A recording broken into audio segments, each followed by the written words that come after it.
दोस्तों एक बार फिर से हम आपके लिए AIIMS NORCET 11 form fill up 2026 apply process की अपडेट लेके आ चुके हैं। किस तरह से आप एम्स नोरसेट 11 के लिए अपने फॉर्म अप्लाई कर सकते हो 2218 वैकेंसीज के लिए। स्टेप बाय स्टेप कंप्लीट जानकारी आपको इस वीडियो में दी जाएगी। लास्ट डेट की अपडेट है, अंतिम मौका है, केवल एक ही दिन शेष रह गया है। आप 13 अगस्त 2026 शाम 5 बजे तक अपना फॉर्म अप्लाई कर सकते हो। अंतिम समय का वेट न करें, अभी से अपना फॉर्म अप्लाई कर ले। आखिरी समय में कोई भी टेक्निकल डिफिकल्टी आ सकती है, तो अंतिम समय में फॉर्म भरते समय अगर आपके सामने कोई भी टेक्निकल प्रॉब्लम आ रही है तो उसका हल भी आपको इस वीडियो में मिल जाएगा। फॉर्म अप्लाई करते समय आपको कुछ जनरल गाइडलाइंस को भी ध्यान में रखना होगा, तभी अंतिम समय में आपका फॉर्म सक्सेसफुली सबमिट हो पाएगा। आखिरी समय में फॉर्म भरते समय आपको कोई भी ऐसी गलती या फिर मिस्टेक नहीं करनी होगी जिसके कारण आपका एप्लीकेशन फॉर्म भी रिजेक्ट हो सकता है। फॉर्म अप्लाई करते समय आप अपना रजिस्ट्रेशन कैसे करोगे, कैसे आपको पर्सनल डिटेल, कॉन्टैक्ट डिटेल और यहाँ पर क्वालिफिकेशन डिटेल फिल करनी होगी, डॉक्यूमेंट, सिग्नेचर, फोटोग्राफ कैसे और कितने केबी में आप अपलोड करोगे, फीस पेमेंट करते हुए रजिस्ट्रेशन से लेकर प्रिंट तक आप कैसे अपना फॉर्म अप्लाई करोगे। पूरी जानकारी के लिए आपको ये वीडियो शुरू से लेके एंड तक बिना स्किप किए हुए देखनी होगी। इस वीडियो को पूरा देखने पर ही आपके सभी सवाल और डाउट क्लियर होंगे। तो चलिए दोस्तों, बिना कोई वक्त गंवाए शुरू करते हैं एम्स नोरसेट फॉर्म फिलअप की पूरी जानकारी। फॉर्म भरने से पहले आपको सबसे पहले हमारी वेबसाइट IND सरकारी नौकरी के इस पेज पर विजिट करना होगा, जिसका लिंक आपको नीचे description plus first comment box में मिल जाएगा। और हमारे इस पेज पर विजिट करके आप यहां से एम्स नोरसेट 11 का फॉर्म अप्लाई कर सकते हो। All India institute of medical science की ओर से nursing officer recruitment common eligibility test NORCET 11 के लिए 2218 वैकेंसीज निकाली है, जिसके लिए लास्ट डेट ऑनलाइन आवेदन करने की 13 अगस्त 2026 है। आपके पास अंतिम मौका है, लास्ट डेट की अपडेट है, केवल एक ही दिन शेष रह गया है। 9300 से 34800 सैलरी है। BSc honours nursing, BSc nursing, BSc post certificate post basic BSc nursing से आप अप्लाई कर सकते हो, या फिर डिप्लोमा GNM से भी आप अप्लाई कर सकते हो। 18 से 30 वर्ष आयु सीमा है। जनरल OBC के लिए 3000 रुपये फीस है। SC ST EWS के लिए 2400। PWD को फीस जमा नहीं करनी होगी, ऑनलाइन मोड से आप फीस पेमेंट करोगे। NORCET pre exam, NORCET main exam, document verification, medical examination के आधार पे सिलेक्शन होगा। ऑनलाइन अप्लाई कर सकते हो, ऑल इंडिया से अप्लाई कर सकते हो।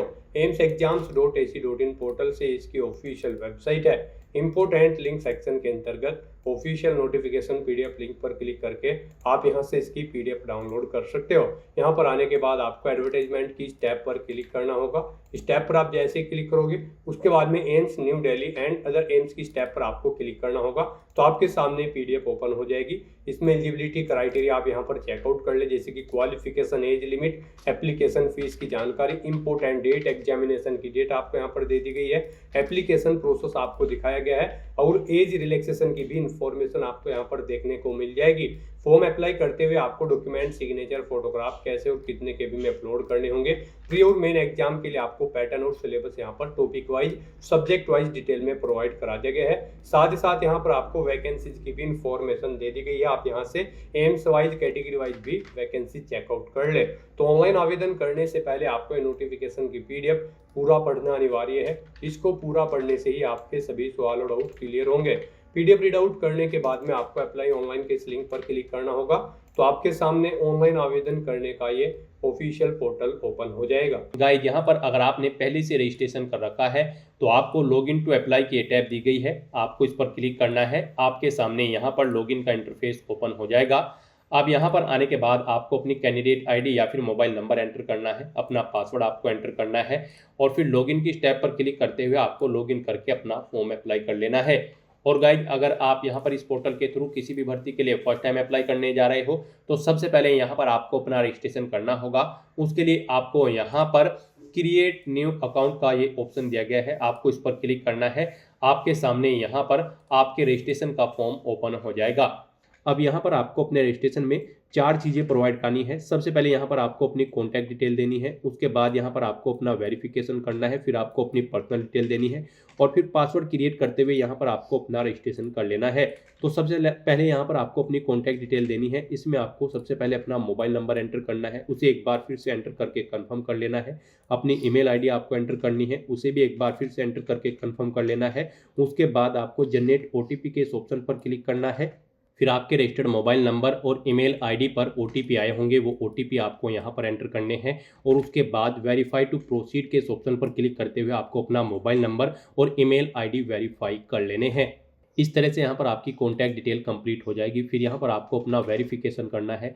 अब आपको सबसे पहले इस चेकबॉक्स को ओके करना है कि आपकी एज यहाँ पर 18 साल से ज़्यादा है। उसके बाद यहाँ पर आप डिजी लॉकर के थ्रू अपना वेरिफिकेशन कर सकते हो, और अगर आप डिजी लॉकर के थ्रू अपना वेरिफिकेशन नहीं करना चाहते हैं तो फिर यहाँ पर आप I want to proceed without authentication के इस चेकबॉक्स को ओके करेंगे और उसके बाद गाइड आप यहाँ पर कंटिन्यू के इस ऑप्शन पर क्लिक करेंगे और फिर यहाँ पर आपको अपनी पर्सनल डिटेल देनी होगी। और गाइज अगर आप यहाँ पर डिजी लॉकर के थ्रू अपना वेरिफिकेशन करना चाहते हैं तो आपको इस चेकबॉक्स को ओके नहीं करना है और फिर बस यहाँ पर अब आपको वेरिफिकेशन थ्रू डिजी लॉकर के इस ऑप्शन पर क्लिक करना है। फिर यहाँ पर आपको डिजी लॉकर के इंटरफेस पर डायरेक्ट कर दिया जाएगा। अब गाइज आपको यहाँ पर अगर आपने अपना अकाउंट क्रिएट कर रखा है तो आपको लॉगिन करके यहाँ पर डिजी लॉकर पर अपना ऑथेंटिकेशन कर लेना है, और अगर आपने डिजी लॉकर की वेबसाइट पर अकाउंट क्रिएट नहीं कर रखा है तो आपको पहले डिजी लॉकर की वेबसाइट पर जाकर अपना अकाउंट क्रिएट करना होगा। उसके बाद यहाँ पर आपको अपना वेरिफिकेशन करना होगा। आप गूगल पर जाएँ, डिजी लॉकर टाइप करें, डिजी लॉकर की वेबसाइट ओपन होगी और उसमें वहाँ पर आप अपना रजिस्ट्रेशन कर ले। तो यहाँ पर अब आपको अपना वेरिफिकेशन करने के लिए स्टार्ट वेरिफिकेशन के इस ऑप्शन पर क्लिक करना है। उसके बाद यहाँ पर आपको अपना आधार नंबर एंटर करना है। यहाँ पर आप अपना आधार नंबर एंटर करें और उसके बाद नेक्स्ट के इस ऑप्शन पर क्लिक करें। फिर आपके रजिस्टर्ड मोबाइल नंबर पर जिससे आपका आधार लिंक है उस पर एक ओटीपी आया होगा, वो ओटीपी आपको यहाँ पर एंटर करना है और उसके बाद सबमिट के इस ऑप्शन पर क्लिक करना है।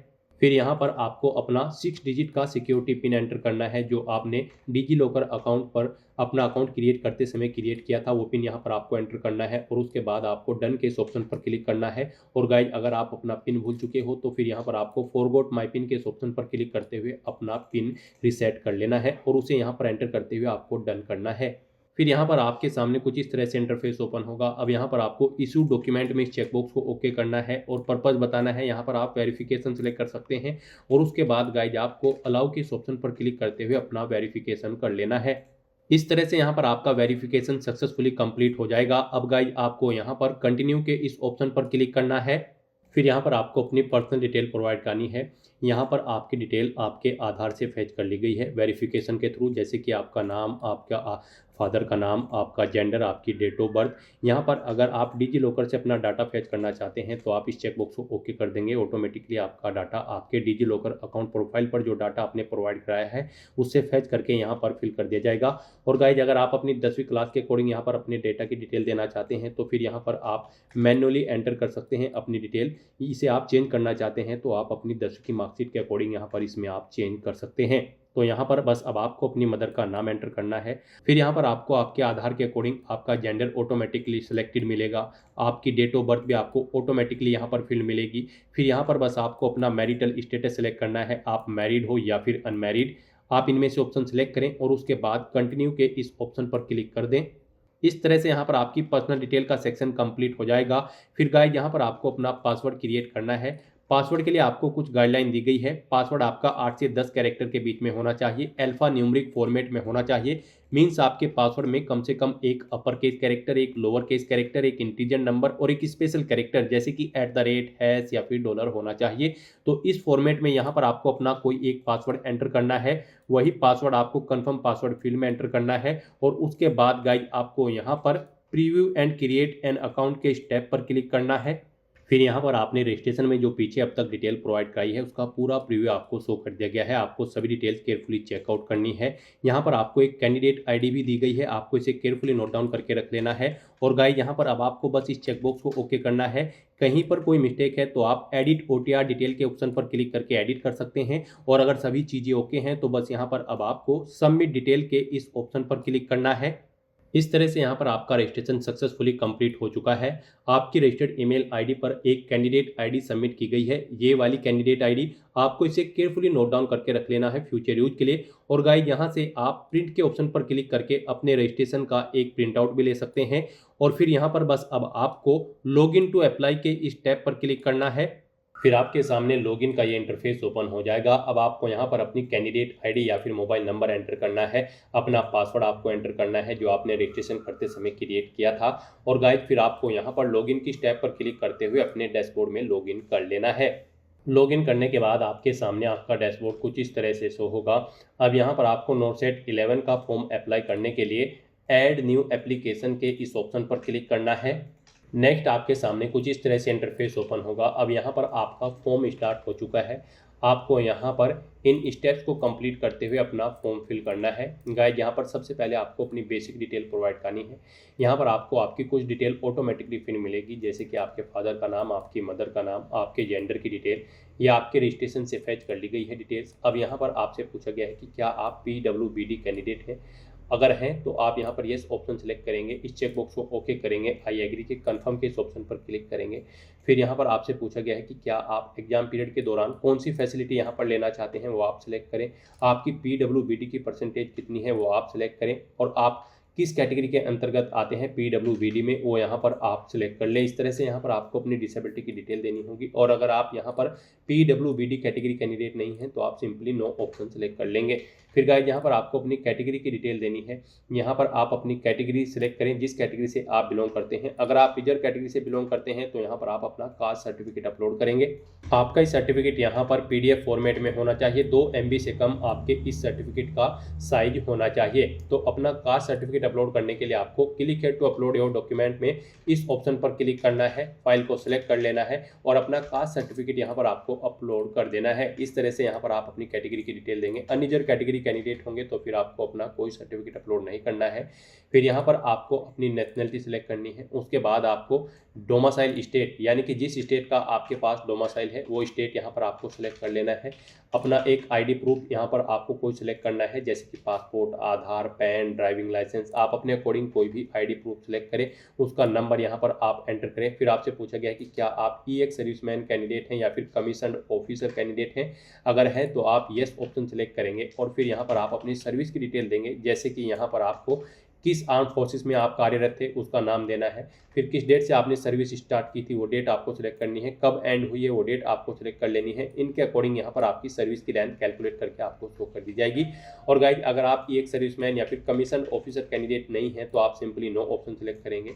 फिर यहाँ पर आपसे पूछा गया है कि क्या आप करंट में इसी के एम्प्लॉय हैं। अगर हैं तो आप येस ऑप्शन सिलेक्ट करें और फिर जॉब का यहाँ पर स्टेटस आप सिलेक्ट करें, रेगुलर हैं आप, किस तरह से एम्प्लॉय हैं। फिर यहाँ पर आपको बताना है प्रेजेंट पोजीशन अपनी, किस पोजीशन पर आप कार्यरत हैं, कब आप अपॉइंट हुए थे वो डेट आपको सिलेक्ट कर लेनी है। और गाइज अगर आप इसी के एम्प्लॉय नहीं हैं तो आप सिंपली नो ऑप्शन सिलेक्ट कर लेंगे। फिर आपसे पूछा गया कि क्या आप रेगुलर गवर्नमेंट सर्वेंट है, अगर है तो यस करें और उसकी डिटेल दें, जैसे कि ऑर्गेनाइजेशन का नाम आपको देना होगा जिसमें आप कार्यरत है, ऑर्गेनाइजेशन का टाइप आपको सिलेक्ट कर लेना होगा, जॉब का स्टेटस आपको सिलेक्ट करना होगा, किस पोजीशन पर है वो पोजीशन यहाँ पर आपको देनी होगी, प्रेजेंट में कब आप अपॉइंट हुए थे वो डेट आपको सिलेक्ट कर लेनी है। अगर फिलहाल की डेट तक है तो वो डेट यहाँ पर आपको ऑटोमेटिकली फिर मिलेगी।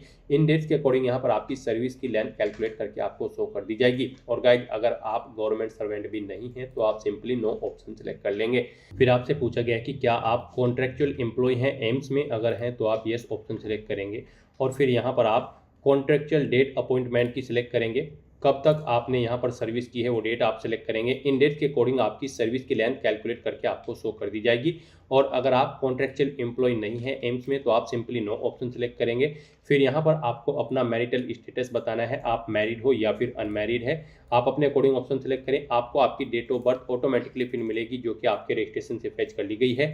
अब आपको इस पेज को नीचे स्क्रॉल करना है और यहाँ पर अब आपको अपने परमानेंट एड्रेस की डिटेल देनी है। तो आप यहाँ पर परमानेंट एड्रेस के इस ऑप्शन पर क्लिक करें और यहाँ पर आप अपना परमानेंट एड्रेस एंटर करें। यहाँ पर आपको पहले कंट्री सिलेक्ट करनी है, फिर यहाँ पर आपको अपना स्टेट सिलेक्ट करना है, उसके बाद आपको अपनी सिटी सिलेक्ट कर लेनी है, फिर यहाँ पर आपको अपना पिन कोड एंटर करना है और उसके बाद आपको अपना एड्रेस यहाँ पर एंटर कर देना है। इस तरह से यहाँ पर आपको अपना परमानेंट एड्रेस एंटर करना है। फिर यहाँ पर आपको अपना पोस्टल एड्रेस एंटर करना है। यहाँ पर आप पोस्टल एड्रेस के इस ऑप्शन पर क्लिक करेंगे और अपनी कंट्री सिलेक्ट करेंगे, स्टेट सिलेक्ट करेंगे, अपनी सिटी सिलेक्ट करेंगे, पिन कोड देंगे और अपना एड्रेस यहाँ पर आप एंटर कर देंगे।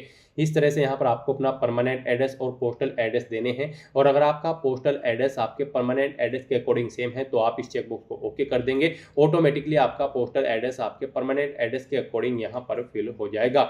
इस तरह से यहाँ पर आपको अपनी बेसिक डिटेल और एड्रेस की डिटेल प्रोवाइड करने के बाद फिर सेव एंड नेक्स्ट के इस ऑप्शन पर क्लिक करना है।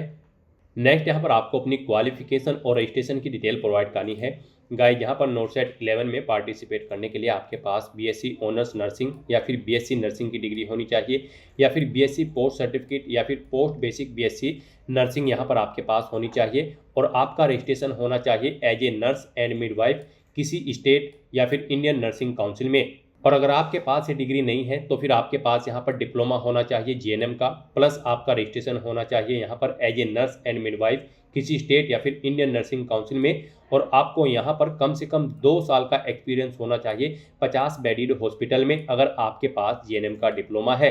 तो यहाँ पर अब आपको अपने क्वालिफिकेशन और रजिस्ट्रेशन की डिटेल देनी है। गाइस, यहाँ पर अब आपको अपनी क्वालिफाइंग एग्जाम सबसे पहले सेलेक्ट कर लेना है। आपके पास बीएससी ऑनर्स नर्सिंग या फिर बीएससी नर्सिंग की डिग्री है, या फिर बीएससी पोस्ट सर्टिफिकेट है, या फिर डिप्लोमा है आपके पास जीएनएम का, आप अपने अकॉर्डिंग यहाँ पर ऑप्शन सेलेक्ट करें। इंस्टीट्यूट का नाम बताएं जिससे आपने अपनी ये डिग्री या फिर सर्टिफिकेट पास आउट कर रखा है, यूनिवर्सिटी का नाम दें, फिर आपको पासिंग डेट यहाँ पर सेलेक्ट कर लेनी है, कब आपने इसे पास आउट किया है, अपनी इस क्वालिफिकेशन को वो डेट आप सेलेक्ट करेंगे। उसके बाद यहाँ पर आपको अपने रजिस्ट्रेशन की डिटेल देनी है। आप रजिस्ट्रेशन डिटेल के इस ऑप्शन पर क्लिक करेंगे। फिर यहाँ पर आपको बताना होगा रजिस्ट्रेशन आपने as a nurse and midwife किया है तो आप इस ऑप्शन को सिलेक्ट करेंगे। फिर यहाँ पर आपको अपना रजिस्ट्रेशन नंबर देना है नर्स और मिडवाइफ का। उसके बाद यहाँ पर आपको अपना स्टेट सेलेक्ट करना है, किस स्टेट में आपने यहाँ पर अपना रजिस्ट्रेशन करा रखा है, किस स्टेट काउंसिल में आप अपने अकॉर्डिंग यहाँ पर अपना स्टेट सेलेक्ट करेंगे। किस डेट को आपने रजिस्ट्रेशन कराया है वो डेट आप सेलेक्ट कर लेंगे। इस तरह से यहाँ पर आपको अपनी क्वालिफिकेशन और रजिस्ट्रेशन की डिटेल प्रोवाइड करनी है, और उसके बाद गाइड फिर आपको सेव एंड नेक्स्ट के इस ऑप्शन पर क्लिक करना है।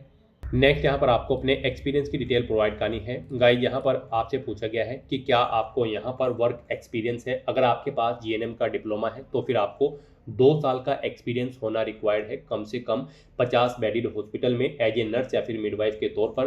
तो यहाँ पर आपसे पूछा गया है कि क्या आपको एक्सपीरियंस है। अगर आपके पास डिप्लोमा है तो फिर आपको यस करना होगा, और अपने एक्सपीरियंस की डिटेल यहाँ पर आपको देनी होगी। ऑर्गेनाइजेशन का नाम यहाँ पर आपको देना होगा। इनमें से आप ऑर्गेनाइजेशन सेलेक्ट करें जिसमें आपको कार्य करने का एक्सपीरियंस है। इनमें अगर वो नहीं है तो अदर ऑप्शन आप सेलेक्ट करेंगे, और फिर यहाँ पर हॉस्पिटल या इंस्टीट्यूट का नाम देंगे जिसमें आपको कार्य करने का एक्सपीरियंस है। किस पोस्ट पर आप कार्यरत थे वो आप यहाँ पर एंटर करेंगे। एम्प्लॉय टाइप आप सेलेक्ट करेंगे, रेगुलर बेस पर थे, कॉन्ट्रैक्ट या फिर टेम्परेरी, आप अपने अकॉर्डिंग ऑप्शन सेलेक्ट करेंगे। कितने नंबर ऑफ बेड का हॉस्पिटल था जिसमें आपको कार्य करने का एक्सपीरियंस है वो यहाँ पर आपको एंटर करना है। कम से कम 50 बेड का हॉस्पिटल होना चाहिए। फिर आपने कब से जॉब स्टार्ट की थी वो डेट सेलेक्ट करेंगे। करंट में आप कार्यरत हैं या फिर नहीं, अगर नहीं है तो आप नो ऑप्शन सेलेक्ट करेंगे, और फिर आप बताएंगे किस डेट को आपने जॉब छोड़ी थी वो डेट आप सेलेक्ट कर लेंगे। इन डेट्स के अकॉर्डिंग यहाँ पर आपकी सर्विस की लेंथ कैलकुलेट करके आपको शो कर दी जाएगी डेज के अंतर्गत। इस तरह से अपने एक्सपीरियंस की डिटेल प्रोवाइड करने के बाद गाइड फिर आपको सेव एंड नेक्स्ट के इस ऑप्शन पर क्लिक करना है। और अगर आपको एक्सपीरियंस नहीं है, यहाँ पर आपने जीएनएम नहीं कर रखा है, आपके पास डिग्री है जिसमें एक्सपीरियंस रिक्वायर्ड नहीं है, तो फिर आप यहाँ पर नो ऑप्शन सेलेक्ट करेंगे कि आपको एक्सपीरियंस नहीं है, और फिर आप सिंपली यहाँ पर सेव एंड नेक्स्ट के इस ऑप्शन पर क्लिक कर देंगे। नेक्स्ट यहाँ पर आपको अपने एग्जाम के लिए स्टेट की चॉइस करनी है, किस स्टेट में आप एग्जाम देना चाहते हैं नोटसेट 11 का। यहाँ पर आपको पहले प्री एग्जाम के लिए अपने स्टेट सेलेक्ट करने हैं। आप यहाँ पर अपनी चॉइस के अकॉर्डिंग स्टेट सेलेक्ट करें। यहाँ पर 3 चॉइसेस आपको दी गई है, आप 3 स्टेट अपने अकॉर्डिंग सेलेक्ट करें। उसके बाद फोर्थ में आपको यहाँ पर anywhere in India option select करना है। यहाँ पर उसके बाद आपको अपने मेन एग्जाम के लिए भी स्टेट सेलेक्ट कर लेने हैं एग्जाम के लिए। तो यहाँ पर भी आपको अपनी चॉइस के अकॉर्डिंग 3 स्टेट सेलेक्ट करने हैं। यहाँ पर आप जिस स्टेट को जिस नंबर पर प्रेफरेंस देना चाहते हैं उस नंबर पर आप सेलेक्ट करें। उसके बाद 4th नंबर में आप anywhere in India option select करें। इस तरह से यहाँ पर आपको अपने प्री और मेन एग्जाम के स्टेट सेलेक्ट कर लेने हैं, और फिर गाइड आपको यहाँ पर सेव एंड नेक्स्ट के इस ऑप्शन पर क्लिक करना है। नेक्स्ट यहाँ पर आपको अपने डॉक्यूमेंट अपलोड करने हैं।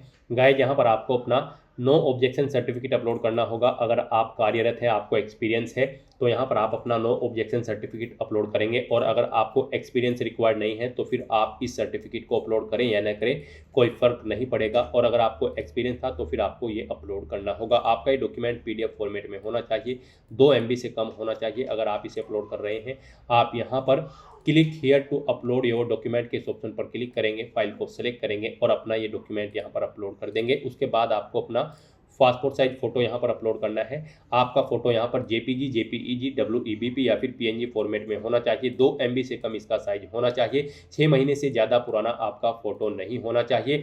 यहाँ पर गाइस आपके फ़ोटो की जो डायमेंशन है वो 3.5 इंटू 4.5 सेंटीमीटर होनी चाहिए विड्थ और हाइट। यहाँ पर अपना फ़ोटो अपलोड करने के लिए आपको क्लिक और drag file to this area to upload के इस ऑप्शन पर क्लिक करना है। फाइल को सेलेक्ट कर लेना है और अपना फ़ोटो यहाँ पर आपको अपलोड कर देना है। उसके बाद आपको इस चेकबॉक्स को ओके करना है कि आपका फ़ोटो 6 महीने से ज़्यादा पुराना नहीं है।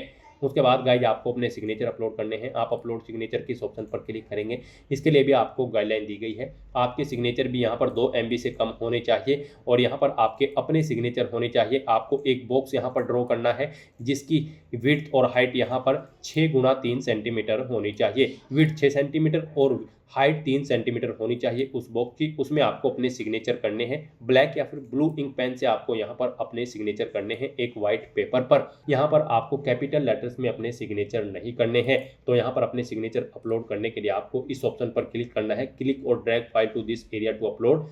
फाइल को सिलेक्ट कर लेना है और अपने सिग्नेचर की फाइल को यहाँ पर आपको अपलोड कर देना है। उसके बाद आपको इस चेकबॉक्स को ओके करना है कि ये मेरे अपने सिग्नेचर हैं। इस तरह से यहाँ पर आपको अपने सिग्नेचर अपलोड करने हैं। आपके सिग्नेचर भी यहाँ पर जेपीजी, जेपीईजी, डब्ल्यूईबीपी या फिर पीएनजी फॉर्मेट में होने चाहिए। यहाँ पर गाइड उसके बाद आपको अपना लेफ्ट थंब इंप्रेशन अपलोड करना है। आप अपलोड लेफ्ट थंब इंप्रेशन के ऑप्शन पर क्लिक करेंगे। आपका जो थंब इंप्रेशन होगा वो जेपीजी, जेपीईजी, डब्ल्यूईबीपी या फिर पीएनजी फॉर्मेट में होना चाहिए। 2 MB से कम आपकी फाइल का साइज होना चाहिए। यहाँ पर आपको एक बॉक्स ड्रॉ करना है 4x3 यानी कि 4 उसकी विड्थ होनी चाहिए, 3 उसकी हाइट होनी चाहिए बॉक्स की। आपको एक वाइट पेपर शीट पर अपना थंब इंप्रेशन करना है ब्लू या फिर ब्लैक इंक पैड से। यहाँ पर इस तरह से यहाँ पर आपको अपना थंब इंप्रेशन करना है। यहाँ पर उसके लिए आपको अपलोड करने के लिए क्लिक और drag file to this area to upload के इस ऑप्शन पर क्लिक करना है। फाइल को सिलेक्ट कर लेना है और अपना थंब इंप्रेशन यहाँ पर आपको अपलोड कर देना है। उसके बाद गाइड आपको यहाँ पर इस चेकबॉक्स को ओके करना है कि ये मेरा अपना लेफ्ट थंब इंप्रेशन है। आप इस तरह से 1 बाय 1 करके अपने इन डॉक्यूमेंट्स को अपलोड करेंगे। गाइड यहाँ पर अगर आपके किसी डॉक्यूमेंट का साइज दी गई गाइडलाइन के अकॉर्डिंग नहीं है, कम या ज़्यादा है, तो आपको गूगल पर जाना है, इमेज रिसाइजर टाइप करना है। मल्टीपल ऑनलाइन वेबसाइट ओपन हो जाएंगी। कोई भी वेबसाइट आप ओपन कर ले, उसमें आप जिस दी गई गाइडलाइन के अकॉर्डिंग उसका साइज सेट करना चाहते हैं, उसे वहाँ पर डॉक्यूमेंट को अपलोड करके उसका साइज सेट करें, वहाँ से उसे डाउनलोड करें और फिर यहाँ पर अपलोड कर दें। इस तरह से अपने सभी डॉक्यूमेंट अपलोड करने के बाद गाइड फिर आपको यहाँ पर सेव एंड नेक्स्ट के इस ऑप्शन पर क्लिक करना है। नेक्स्ट यहाँ पर आपको अपना फीस पेमेंट करना है। यहाँ पर आपको आपकी कैटेगरी के अकॉर्डिंग एप्लीकेशन फीस का अमाउंट देखने को मिल जाएगा। गाइड यहाँ पर हम आपको बता दें, जनरल ओबीसी कैंडिडेट के लिए 3000 फीस है, SC ST EWS कैंडिडेट के लिए 2400 रुपये फीस है और PWD कैंडिडेट के लिए कोई फीस नहीं है। तो यहाँ पर आपको आपकी कैटेगरी के अकॉर्डिंग एप्लीकेशन फीस का अमाउंट देखने को मिलेगा। अब आपको यहाँ पर अपना फीस पेमेंट करने के लिए ऑनलाइन पेमेंट लिंक 1 और ऑनलाइन पेमेंट लिंक 2 दो लिंक दिए गए हैं। इनमें से आप किसी भी लिंक का यूज़ करते हुए अपना फीस पेमेंट कर सकते हो। तो यहाँ पर आप अपनी चॉइस के अकॉर्डिंग किसी भी लिंक पर क्लिक करें, फिर आप कंटिन्यू टू प्रोसीड के इस ऑप्शन पर क्लिक करें। फिर आपके सामने कुछ इस तरह से इंटरफेस ओपन होगा। अब यहाँ पर आप नेट बैंकिंग या फिर कार्ड्स के थ्रू अपना फीस पेमेंट कर सकते हो। यहाँ पर आप स्टेट बैंक डेबिट कार्ड या फिर अदर बैंक डेबिट कार्ड या फिर क्रेडिट कार्ड के माध्यम से अपना फीस पेमेंट कर सकते हो। तो यहाँ पर आप अपनी चॉइस के अकॉर्डिंग कोई भी ऑप्शन पर क्लिक करें। डेबिट कार्ड ऑप्शन अगर आप सेलेक्ट करते हैं तो फिर आपके सामने कुछ इस तरह से इंटरफेस ओपन होगा। अब आपको यहाँ पर आपकी फ़ीस की डिटेल प्रोवाइड कर दी गई है। यहाँ पर अब आप कन्फर्म के इस ऑप्शन पर क्लिक करें। फिर आप अपने फीस पेमेंट की डिटेल को एक बार फिर से रिकन्फर्म करें और उसके लिए अब आप कन्फर्म के इस ऑप्शन पर एक बार फिर क्लिक करें और यहाँ पर अब आपको अपने डेबिट कार्ड की डिटेल प्रोवाइड करनी होगी। अगर आप डेबिट कार्ड ऑप्शन का यूज़ करते हुए अपना फीस पेमेंट कर रहे हैं, यहाँ पर आपको अपना नेम देना होगा जो आपके कार्ड पर अंकित है। उसके बाद यहाँ पर आपको अपना कार्ड नंबर एंटर करना है। फिर यहाँ पर आपको उसकी एक्सपायरी डेट यहाँ पर एंटर करनी है। अपने कार्ड का 3 डिजिट का CVV नंबर जो आपके कार्ड के पीछे होता है वो यहाँ पर आपको एंटर करना है और उसके बाद गाइस फिर आपको पे के इस ऑप्शन पर क्लिक करते हुए अपना फीस पेमेंट कर देना है। सक्सेसफुली फीस पेमेंट करने के बाद आपको अपने एप्लीकेशन फॉर्म का प्रीव्यू चेकआउट करते हुए उसे सबमिट कर देना है। अब यहाँ पर आप अपने डैशबोर्ड में आकर चेकआउट कर सकते हो कि आपका एप्लीकेशन फॉर्म सक्सेसफुली सबमिट हो चुका है। एप्लीकेशन स्टेटस में आपको ग्रीन कलर में सबमिटेड ऑप्शन शो कर दिया जाएगा। इस तरह से यहाँ पर आपका नोटसेट 11 का फॉर्म सक्सेसफुली सबमिट हो चुका है। गाइस अब आप यहाँ पर समरी के इस ऑप्शन पर क्लिक करते हुए अपने एप्लीकेशन फॉर्म का एक हार्ड कॉपी या फिर सॉफ्ट कॉपी प्रिंट आउट ले सकते हो। तो आप समरी के इस ऑप्शन पर क्लिक करें। फिर यहाँ पर आपने जो फॉर्म फिल किया है वो आपको शो कर दिया गया है। आप इसे नीचे स्क्रॉल करें, कहीं पर कोई मिस्टेक है तो आप यहाँ पर एडिट एप्लीकेशन के ऑप्शन पर क्लिक करके इसमें एडिट कर सकते हैं। और यहाँ पर अब आपको अपने फॉर्म का प्रिंट आउट लेने के लिए प्रिंट के ऑप्शन पर क्लिक करना है और इसका एक हार्ड कॉपी या फिर सॉफ्ट कॉपी प्रिंट आउट ले लेना है फ्यूचर यूज के लिए, फ्यूचर रेफरेंस के लिए। तो दोस्तों ऐसे आप एम्स नोरसेट 11 की इस भर्ती के लिए अपने फॉर्म अप्लाई कर सकते हो बिना कोई मिस्टेक किए हुए। आज की इस वीडियो में बस इतना ही। आई होप ये वीडियो आपको पसंद आई होगी। अगर पसंद आई हो तो इसे लाइक और शेयर करें, चैनल पर नए हो तो इसे सब्सक्राइब कर लें। Thanks for watching.